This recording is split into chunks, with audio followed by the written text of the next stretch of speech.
ये सब तो चलो एक बेसिक चीज़ें हो गई कि यार कंपटीशन मत करो, मतलब अपने आप को इम्प्रूव करने की कोशिश करो, वो सबसे इंपॉर्टेंट है।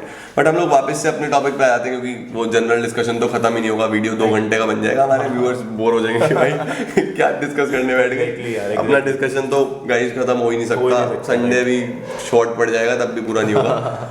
तो हम लोग वापस आते हैं कि अगर हमें कंक्लूड करना हो कि यार मुझे कोई 5 ऐसे प्रो टिप्स चाहिए कि यार मेरा इंटरव्यू क्लियर हो जाए, मुझे एक अच्छा कॉलेज जो मेरे से मांग रहा है, तो हम उन्हें 5 चीज़ों में कंक्लूड करेंगे। तो स्टार्टिंग मेरी चाहिए कि एक अच्छा वेल प्रेजेंटेबल पर्सनालिटी। फर्स्ट अगर मैं बोलता हूँ कि पहले तो मैं एक अच्छे से प्रेजेंटेबल हूँ, मैं नीट एंड क्लीन दिख रहा हूँ, मेरा ड्रेसिंग सेंस बहुत अच्छा है और मैं कॉन्फिडेंस वेयर कर रहा हूँ, सिर्फ क्लोथ्स वेयर नहीं कर रहा, क्लोथ्स के साथ कॉन्फिडेंस भी वेयर कर रहा हूँ। तो पहली चीज़ जो सबसे इंपॉर्टेंट आएगी, जो मैं कंक्लूड कर पाया हूँ, कुछ और चीज़ें होंगी तो आप ऐड ऑन करना, वो है कि मैं सबसे पहले एक वेल ड्रेस्ड अप, एक अच्छी पर्सनालिटी दिखाई दूँ। सेकेंडली जो मैं आपकी बातों से गेन कर पाया हूँ वो यही है कि हम लोग को एक आई टू आई कॉन्टैक्ट बहुत जरूरी है। मतलब चेयर पे बैठने के बाद मुझे ऐसे अंडर कॉन्फिडेंट नहीं फील करना, ऐसा नहीं लगना चाहिए कि मैं बहुत ज्यादा डेस्परेट हूँ। और हमारी बॉडी लैंग्वेज भी, जैसे हम लोग, आप इंटरव्यूअर हो, मैं इंटरव्यू देने आया हूँ, तो my body language should be formal itself, right? I should not sit like this. मतलब हम लोग तो एक इनफॉर्मल, मतलब हम लोग ऐसे कूल नहीं बैठ सकते ना, बिकॉज़ हम लोग एक चीज को लेने के लिए आए हैं, so we should be formal enough. हाँ, मतलब जैसे हम लोग का ये कैजुअल टॉक है, तो हम एक जैसे मर्जी जो मर्जी करें, वहाँ पे हमें एक फॉर्मल सेंस देना जरूरी है। हर जगह कहीं किसी भी जगह कहीं भी अपीयर होते हो इंटरव्यू के लिए, अपने आप को प्रेजेंट करते हो, यार एटिकेट्स जो है ना बहुत जरूरी है, ठीक है? एटिकेट्स गाइस बहुत सारे तरीके के एटिकेट्स होते हैं, फूड एटिकेट्स अलग होते हैं। वो एटिकेट्स मैं आने वाले टाइम में वीडियोस में कवर करूंगा, तो चैनल सब्सक्राइब नहीं करा तो कर लो। अच्छा, पहला हो गया हमारे पास। क्या आपका you should be confident enough. पहला तो एक अच्छी पर्सनालिटी होनी चाहिए, कॉन्फिडेंस होना चाहिए। 3 नंबर कम्युनिकेशन स्किल्स मैटर करती हैं, बहुत जरूरी है। दोबारा रिपीट कर रहा हूँ, वीडियो बहुत लंबी हो गई है बट स्टिल दोबारा रिपीट कर रहा हूँ, कॉम स्किल्स बहुत जरूरी है। कॉम स्किल्स डजंट मीन कि we have to use any kind of accent guys. अभी दिमाग में आया, बहुत जरूरी बता रहा हूँ, हम लोग किसी भी इंटरनेशनल कंपनी से कॉन्वर्सेशन करते हैं ओवर द फोन, कोई भी हमने प्रोडक्ट ऑर्डर किया आउट ऑफ इंडिया, उनके जो भी टेलीकॉलर्स होंगे उनका एक्सेंट अलग होगा, राइट?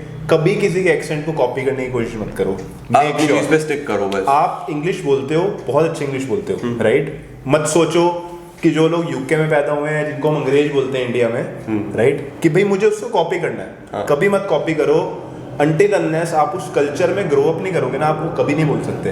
वो फनी लगता है, राइट? तो कभी भी मेक श्योर आप कभी भी किसी भी इंटरव्यू में आप अपनी नॉर्मल इंग्लिश जो आप जैसे आप प्रेजेंट करते हो वैसे करो, राइट? कोई यूएस इंग्लिश, बिकॉज आप एक्सेंट्स की बात करो ना, यूएस, यूके, ऑस्ट्रेलियन, हर एक का एक्सेंट अलग है। आप चाइना में जाके इंग्लिश बोलोगे ना, आप चाइनीज से कम्युनिकेट ही नहीं कर सकते इंग्लिश में। Though they know how to speak, but उनकी इंग्लिश में भी ना चाइनीज टच है, राइट? तो कभी भी रीजनल टच तो रहेगा। हाँ, कभी भी इंटरव्यू में किसी भी शो ऑफ मत करो यार। कभी कोशिश ना करो कि मैं अंग्रेज बन रहा हूँ, बनना ही नहीं भाई, जैसे हमने वो प्रेजेंट करना है, ठीक है? तो ये बहुत जरूरी चीज थी, मैंने कवर कर ये भी हो गया। और एट लास्ट वही टू द पॉइंट में आंसर्स करो। मुझे बहुत ज्यादा लेंदी होने की नीड नहीं है। मुझे सब कुछ भाई, जॉब मुझे उसी कॉलेज में जाना है, मुझे बहुत मौके मिलेंगे अपने आप को दिखाने के। तो यहाँ से हम स्विच करते हैं कि हम लोग कॉलेज से फर्स्ट इंटरव्यू के लिए जा रहे हैं, उसमें हमारी बेसिक चीजें वही होती हैं, राइट? जो आपने कवर कि मेरा अब मैं 3 साल अपने आप को मोल्ड कर चुका हूँ। मैंने 3 साल की ग्रेजुएशन अपनी स्पेंड करी है, अब मुझे प्लेसमेंट के लिए बैठना है। क्योंकि एक चीज और, जब आप कॉलेज प्लेसमेंट करते हो तब आपके रिज्यूमे में आपका एक्सपीरियंस नहीं होता, राइट? क्योंकि आप फर्स्ट जॉब के लिए अप्लाई कर रहे हो, लेकिन जहां आपको 1 साल का एक्सपीरियंस हो गया, जब आप स्विच करोगे, दूसरी कंपनी में अप्लाई करोगे, उस टाइम जो सबसे पहली चीज आएगी वो तो आएंगी, नीट एंड क्लीन चीजें, वो सब कवर होगा। वो तो बेसिक चीज है, बेसिक मतलब वो तो है ही नेसेसिटी। अब हम उसमें एडिशन करने वाले हैं। उसमें एडिशन ये है, your resume should be good enough. It should tell first impression is the last impression. First impression is the last impression. बिल्कुल सही बोला। आपका रिज्यूमे बहुत ज्यादा डिटेल्ड नहीं होना चाहिए, बट इतना होना चाहिए कि क्या क्या आपने किया है। Video number 2 how to build a good resume, इस पे भी गाइस जल्दी से वीडियो करेंगे। और मैं आपको नेक्स्ट वीडियो में, जब भी हम लोग टाइम मिलेगा दोबारा बैठेंगे, ऑब्वियसली बैठेंगे यार। मुझे आपकी हेल्प से खुद ग्रो होना है, और मुझे बहुत अच्छा लगता है कि मैं इसके थ्रू आप लोगों से जुड़ रहा हूँ, राइट? मेरी जो नॉलेज होगी मैं आपसे शेयर करूंगा। दूसरी, हम इस पे वीडियो जरूर बनाएंगे, and I will tell you the difference between, वो आपके सीवी और रिज्यूमे में क्या डिफरेंस होता है। दो आपको पता लग गया होगा या पता लग जाएगा, बट इसको मैं डिटेल डिस्क्राइब करूंगा नेक्स्ट वीडियो में कहाँ हमें सीवी चाहिए होता है और कहाँ हम रिज्यूमे लेके जाते हैं। दोनों का आउटकम सेम है, हमारा दोनों का पर्पस इंटरव्यूअर को अपने बारे में बताना है, but there is a big difference. हाँ राइट, जैसे जनरली नहीं पता लगता।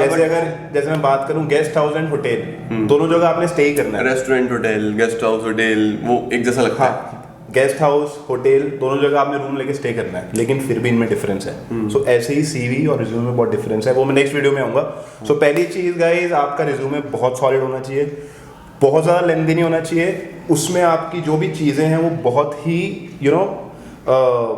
स्पेसिफिक होनी चाहिए, प्रिसाइज होनी चाहिए, बहुत लेंथ में नहीं बताना। बट यार वो इतना बड़ा कोई वहाँ पे एग्रीमेंट तो पढ़ने नहीं वाला, उसको तो बस एक नजर करना है और वो कीवर्ड्स देख रहा है कि यार क्या एक बेसिक स्पेशलाइजेशन है हमारे पास, क्या चीजें हैं, उसमें जाना है। मेक श्योर जो आपने अपने रिज्यूमे में लिखा है वो ट्रू होना चाहिए, ट्रू होना चाहिए उसमें। बिकॉज कभी ऐसा मत लिखना कि आपने मैंने बहुत सारे रिज्यूमेस पढ़े हैं, उसके अंदर I am perfect at computers, power point और excel, I can type up to 50 words per minute, 100 words per minute. So यार बस ये सबसे बड़ी बात, आपका रिज्यूमे अच्छा होना चाहिए और रिज्यूमे जो भी लिखा है सच होना चाहिए। वो हो गई ऑब्वियसली, आई बिलीव ऐसा ही होगा। और जो आपने रिज्यूमे में जो भी लिखा है ना, आपकी क्वालिटीज या आपका एजुकेशन, हाँ, उस मेक श्योर उनमें से आपके पास क्वेश्चन जरूर आने वाला है अगले सेकंड। आएगा ही आएगा, राइट। वो उस चीज को इंक्वायर तो करेंगे ही, वो है इसीलिए कि यार चलो अब पुट अप करो, तुम लोग के पास क्या चीज नया है। क्योंकि मेन जो डिफरेंस क्रिएट होता है वो क्रिएट होता है कि जॉब एक है और वो सेम रिज्यूमे लेके 10 लोग खड़े हुए हैं उन सब के लिए। क्योंकि अगर मैं एक MBA के तौर पे जाके अपने आप को प्रेजेंट कर रहा हूँ तो मेरे साथ जितने भी लोग हैं वो सब MBA हैं, उन सब ने अलग अलग जगह से करा है। और अगर मैंने HR में करा है तो उन्होंने भी HR में करा है। हाँ, तो वो लोग सर्च कर रहे हैं कि यार नया क्या है। डिफरेंस यही चीज लाती है। 10 स्टूडेंट्स बैठे हैं, 10 के 10 95% वाले हैं, 10 के 10 के कॉम स्किल्स अच्छे हैं, 10 के 10 के पास कोई ना कोई स्पेशलाइजेशन है। Out of those 10 people they have to pick 2। वो कंपनीज का सीधा सीधा क्राइटेरिया है ना, वो देख रहे हैं कि यार हम लोग को कम पैसे में एक मल्टी टैलेंटेड एक ऐसी पर्सनालिटी चाहिए जो जैसे पहले होता था। पहले क्या होता था ना गाइस, ये चीज भी बहुत इंपॉर्टेंट है, आज के टाइम में हो रहा है इंडस्ट्री में। पहले क्या होता था कि कंपनी को फाइनेंस के लिए एक चार्टर्ड अकाउंटेंट चाहिए। अब वो चार्टर्ड अकाउंटेंट को हायर करेंगे let's suppose 10 lakh per annum पे, और उनको फाइनेंस के लिए उन्होंने अपने अकाउंट्स के लिए या फाइनेंसेस के लिए चार्टर्ड अकाउंटेंट रख लिया 10 लाख रुपए। फिर उनको अपनी मार्केटिंग भी देखनी है, सेल्स भी देखनी है, उसके लिए MBA चाहिए। 10 लाख रुपए वो उसको देंगे, तो 10 और 10 20 होता था। अब वो क्या ढूंढते हैं, MBA with CA। MBA with CA वो उसको 12-14 में करेंगे, उनके 6 लाख बचेंगे। और वो जो इंडिविजुअल है वो इतना टैलेंटेड है भाई, जो MBA भी कर रहा है, CA भी कर रहा है, और वो उसके अंदर इतना कुछ आ चुका है, वो बहुत प्रोडक्टिव होता है, तो उनके पैसा भी बच गया। बहुत अच्छा पॉइंट और वो बहुत सारी चीजें ना कंपनीज ये आजकल बहुत ज्यादा देख रही है कि यार कॉस्ट कटिंग इतनी हो रही है। हाँ, बड़ी से बड़ी कंपनी जो वर्ल्ड में, if I talk about even Apple से बड़ी मार्केट सेलफोन्स की वर्ल्ड में मेरे हिसाब से नहीं है, राइट। एप्पल जैसी company is going for the cost cutting. उसका बिगेस्ट एग्जांपल है कि उन्होंने चार्जर देने बंद कर हटा दिए, कॉस्ट कम कर रहे हैं, प्रॉफिट मार्जिन बढ़ा रहे हैं। हाँ, बहुत एक्चुअल में तो इंडस्ट्रीज ज्यादा प्रॉफिट्स पे रही हैं। और आज का जो टाइम आ गया ना, वो एक इन्फ्लुएंस वाला टाइम आ गया। हम लोग ऑनलाइन सिनेरियो में आ गए हैं, बस उन्हें इन्फ्लुएंसर्स देखने। लाइक कि अगर आप लोग मेरी बात सुन रहे हो तो आप कहीं ना कहीं मेरे से इन्फ्लुएंस दो। मैं अगर किसी की बात सुन रहा हूँ तो मैं कहीं ना कहीं, चाहे मैं 5% हूँ, मतलब हम लोगों ने अभी 30 मिनट्स या 25 मिनट्स जितना भी बात करा, इसमें से भी 2, 4, 5 मिनट के लिए तो कोई ना कोई 100% कुछ ना कुछ लेके जाएगा। बिल्कुल। तो कंपनीज इस तरीके के लोग चाहती हैं जो उन्हें एक बॉडी के अंदर ना बहुत सारी skills, multi speciality, multi skill बंदा, मतलब जो भी, तो ये सारी चीजें इंटरव्यू में वो ढूंढ रही हैं। ये ऐसा कौन है जिसकी कम्युनिकेशन भी अच्छी है, जिसका उसका रिज्यूमे भी बहुत अच्छा है, उसका एक नेचर भी बहुत बढ़िया है, वो किस तरीके से चीजों को डील कर रहा है, उसका डिसीजन मेकिंग स्किल क्या है। अब कंपनी में जब मैं प्लेस कर रहा हूँ, मतलब 1-2 जगह मेरे पास बहुत सारे कॉल्स आते रहते हैं इंटरव्यूज के लिए, और बहुत सारी कंपनीज हैं जो बोलती हैं कि आप हमारे यहाँ जाओ, हमारे यहाँ जाओ। मैं पर्सनली बिल्कुल भी इंटरेस्टेड नहीं हूँ, बट मैं जब उनसे बात करता हूँ ना, तो मैं इस चीज़ को जज कर लेता हूँ कि यार ये चाह क्या रहे हैं। हाँ, वो हमें पता चल जाता है कि ये लोग क्या हमसे एक्सपेक्ट कर रहे हैं।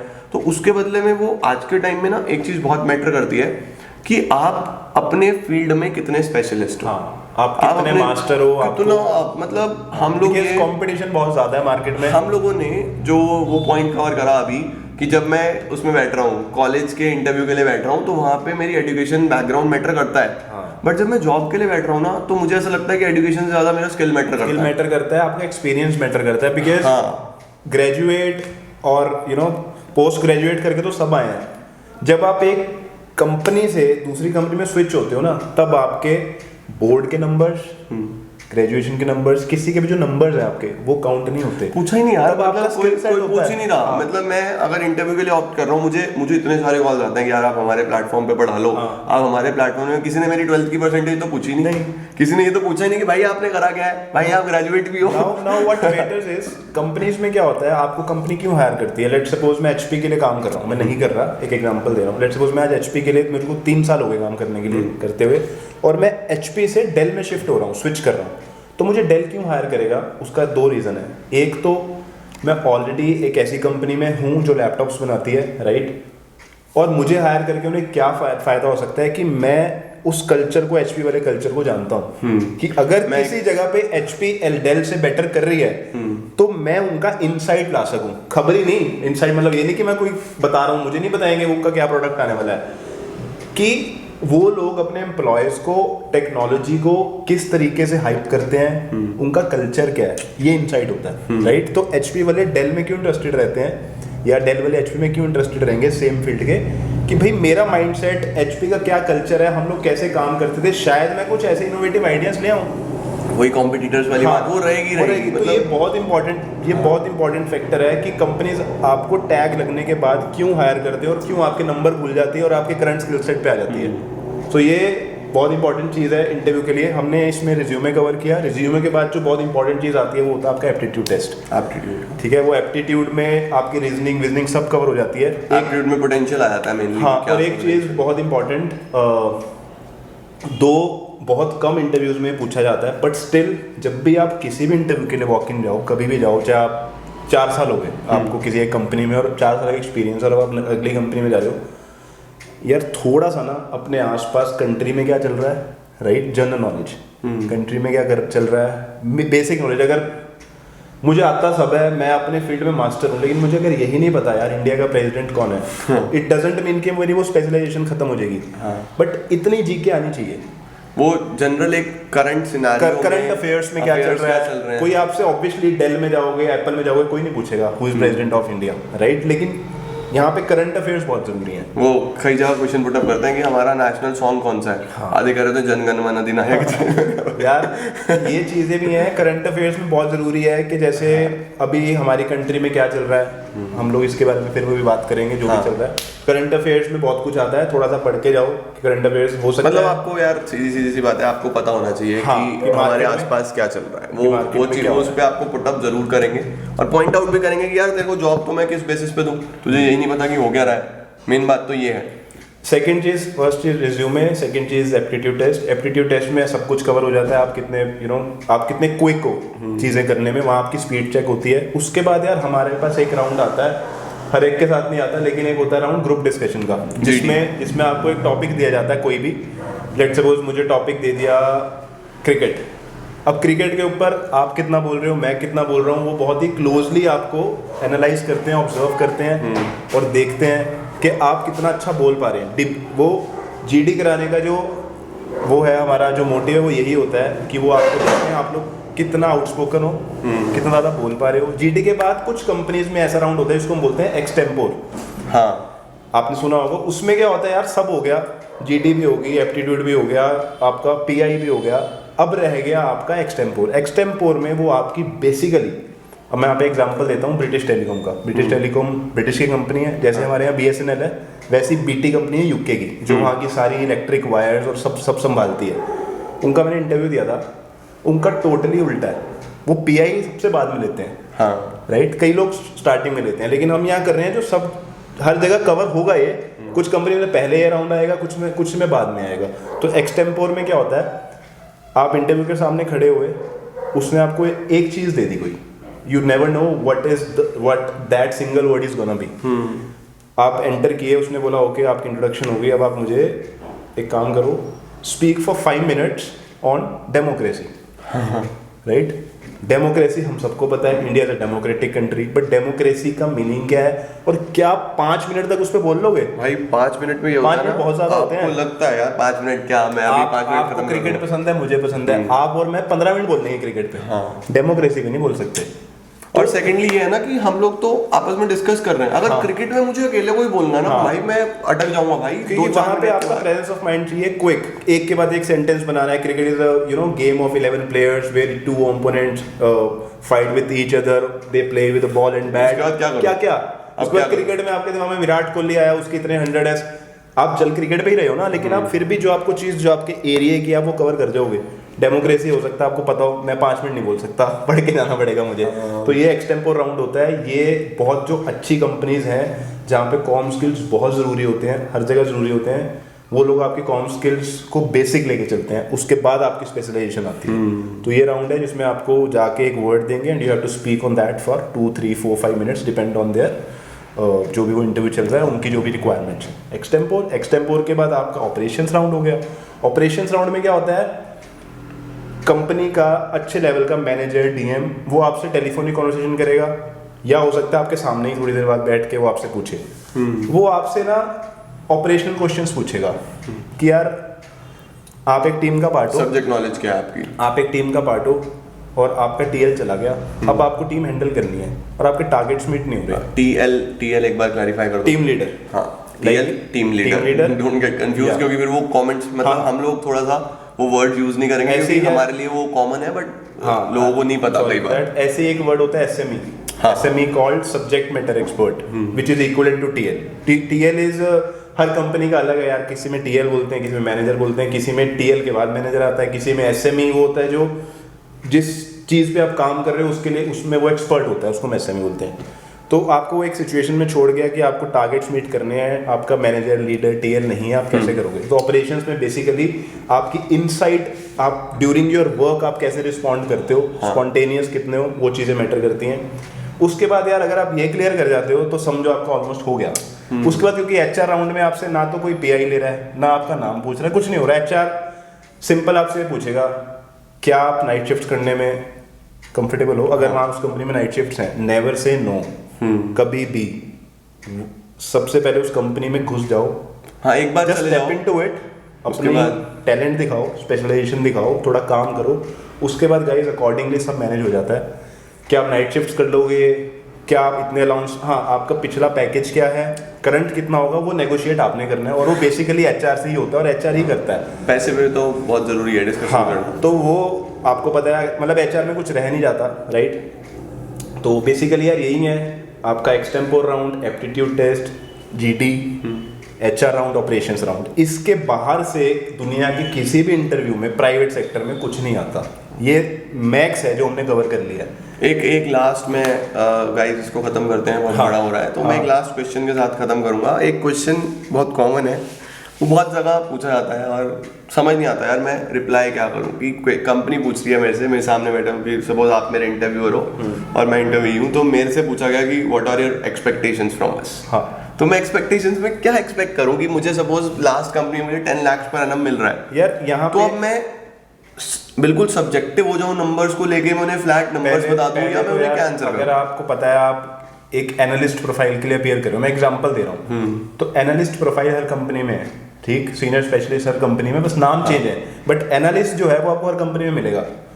पहले तो मार्केट को सर्वे करके जाओ, देख के जाओ बड़ी बड़ी जो फर्म्स हैं वो एक एनालिस्ट को मिनिमम क्या ऑफर कर रही है, हाँ राइट? वो देख के जाओ। अगर कोई 10 लाख ऑफर कर रही है, ऐसा नहीं ना आप 10 से 18 बोल दो, वो क्योंकि कंपटीशन इतना है, 14 में भी आ जाएगा और 12 में भी आ जाएगा। ये भी बात कंफर्म है कि उस पर नेगोशिएट होगा ही होगा। मतलब अगर मैं 10 के 12 बोल रहा हूँ तो वो 11 पे लेके आएगा, मुझे लाएगा। मेक श्योर कि आप बहुत ज्यादा मत बोलो और पहले सुनो वो क्या ऑफर करते हैं। वही तो चीज है, हमेशा वो लोग ऑफर करेंगे कम से कम, जैसे आपका लास्ट पैकेज 10 का था, उसने बोला हम आपको 12 लाख 14 लाख दे देंगे।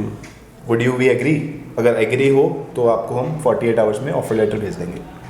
आपको लगता है कि आपको 4 लाख का हाइप मिल रहा है, आपके लिए इनफ है, तो ओके कर दो। और यार ये जो पैकेज वाली चीज़ें हैं ना, ये आपकी ना करंट सिचुएशन के ऊपर बहुत डिपेंड करता है, राइट? आप उन्हें बोल दो कि नहीं यार मैं 15 लाख लेना चाहता हूँ, और वो आपसे पूछेंगे कि हम मैक्सिमम 14 दे सकते हैं, अब इससे ज़्यादा जाना ही नहीं, क्योंकि ये कोई वो नहीं है, सब्जी मंडी में नहीं खड़े हम कि हमारा इतना कम हो जाएगा। उन्होंने अगर इतनी बात बोल दी कि 14 लाख मैक्स, तो फिर 14 लाख में अग्री कर दो, है ना, क्योंकि हमें जॉब की ज़रूरत है। और आपको वो कम नहीं दे रहे, 10 से अगर 14 में जा रहे हैं, तो ये नेगोशिएशन थोड़ा सा चलता है। और जब आप नेगोशिएशन के लेवल तक पहुंचते हो ना, तो आपको खुद समझदार हो जाता है कि आपको क्या ऑप्ट करना है क्या नहीं। सो यार हमने बहुत लंबा नहीं खींचना, हम लोगों ने चीज़ें कवर कर ली करते हैं। और जाते जाते एंड में मैं बस यही बोलूँगा यार कि आगे हम और बहुत ऐसी सारी वीडियोस चीज़ें बनाएंगे और डिस्कशंस करेंगे। और अगर आप लोग को अच्छा लगा तो प्लीज लाइक सब्सक्राइब करना, बटन दबा देना। मैं अपने चैनल पे, मेरा भी गाइस एक यूट्यूब चैनल है that is back to basics 80, जिस पे मैं व्लॉग्स भी बनाता हूँ, कुछ गेमिंग की वीडियोस भी करता हूँ। तो कुछ भी अगर आपको डाइट से रिलेटेड, व्लॉग से रिलेटेड और स्पेसिफिकली अब जो मेरे फर्दर प्लान्स हैं जिसमें मैं आप लोगों के लिए रजत के साथ एसोसिएट होके, बिकॉज रजत के बाद +1 +2 के बाद बच्चा जब जॉब के लिए जाता है या कॉलेज के लिए जाता है तो उसको मार्केट का नहीं पता होता। तो मैं अपकमिंग कितनी जॉब्स आ रही हैं दिल्ली NCR में, चंडीगढ़ में, पंचकुला, ये सारा एरिया कवर करूँगा। कहाँ पे इंटर्नशिप्स चल रही हैं, क्या क्या अवेलेबिलिटी है, क्या क्या जॉब ऑप्शंस आज की डेट में हमारे पास हैं, मैं अपनी चैनल पे सब कवर करूँगा, आपके साथ भी कवर करूँगा। So guys please go to back to basics 80, channel को देखो, लाइक करो, सब्सक्राइब करो, and I am you know promising you कि बहुत अच्छा कंटेंट उस पर लेके आऊँगा रजत के साथ मिलके, और कोशिश करेंगे आपके साथ आगे ऐसे ही सारी नॉलेज शेयर करते रहे। बस मेन अपना वही है, हम लोग के पास कोई प्रोडक्ट तो है नहीं कि हम बेच पाए, हम लोग तो बस अपना ज्ञान जितना भी थोड़ा बहुत है हम लोग के पास, अगर हम कुछ वैल्यू एडिशन कर सकते हैं तो यार करने की पूरी ट्राई करेंगे। Rest is up to you. अगर अच्छा लगता है तो लाइक कर दिया करो, अच्छा नहीं लगता तो यूट्यूब ने डिसलाइक दिया यार, डिसलाइक कर दिया करो हम लोग को तो वो भी चलेगा। चलो आज की एंडिंग करते हैं और बाकी चीजें हम लोग मिलते हैं। Take care, bye everyone, bye, take care.